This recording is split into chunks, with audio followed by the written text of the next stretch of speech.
G'day, quick question for you. If I told you this was a puppy, would you let it sleep on your bed? Probably not, unless you're into slimy sheets and breathing through external gills.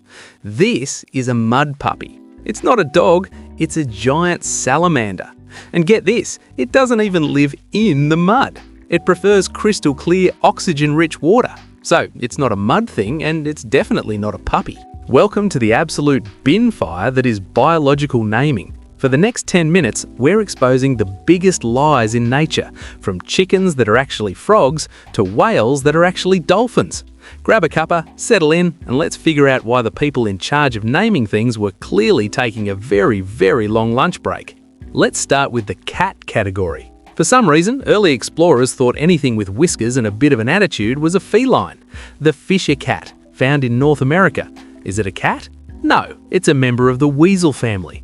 Does it fish? No, it actually hates getting its paws wet. It spends its time eating porcupines and rabbits. It should be called the spiky rat eater, but fisher cat sounded more professional, I guess. The bear cat, or binturong. This is one of nature's weirdest combos. It looks like a small bear, walks like a cat, but it's actually a vivarid. But the real kicker is it smells exactly like hot buttered popcorn. No joke. Their scent glands produce a chemical called 2AP, which is the same stuff that makes popcorn smell good. Why isn't it called the cinema weasel? The ring-tailed cat, found in the US and Mexico. It's not a cat, it's a relative of the raccoon. It was called a miner's cat because miners kept them in their shacks to catch mice. So we named it after its job, not its DNA. Typical corporate branding even in the 1800s. If you think land names are bad, the ocean is a total circus. It's like the people naming sea creatures just ran out of adjectives. The jellyfish. Not made of jelly, not a fish, it's 95% water and has zero brains, heart or bones. In Australia, we have the box jellyfish, which is basically a death cube that can stop a human heart in minutes. Calling it a fish is like calling a cloud a skyfish. It makes no sense. The starfish, or sea star. Scientists are actually trying to rename these sea stars because they have zero fish qualities. They breathe through their feet and can regenerate an entire body from one arm. That's not a fish, that's a sci-fi alien. The electric eel. This is the ultimate betrayal. It's actually a knife fish. It doesn't have the gills or the skeleton of an eel, it just looks like one because it's long and slippery. It's like calling a cucumber a green snake. The pistol shrimp. This little bloke doesn't have a gun, but he is packing heat. He snaps his claws so fast it creates a bubble that reaches temperatures hotter than the surface of the sun. It's not a pistol, it's a plasma cannon shrimp. Apparently, the people naming these animals didn't have Google Maps, or even a paper map. The guinea pig. They aren't from Guinea, West Africa, they're from the Andes, South America. And there aren't pigs, they're rodents. The pig part comes from the squeaking noise they make when they're hungry, which is always. So it's a South American squeak rat. The turkey. This bird is native to North America, but Europeans thought it came from Turkey. Meanwhile, in Turkey, they call it Hindi because they thought it came from India. It's the most geographically confused bird on the planet.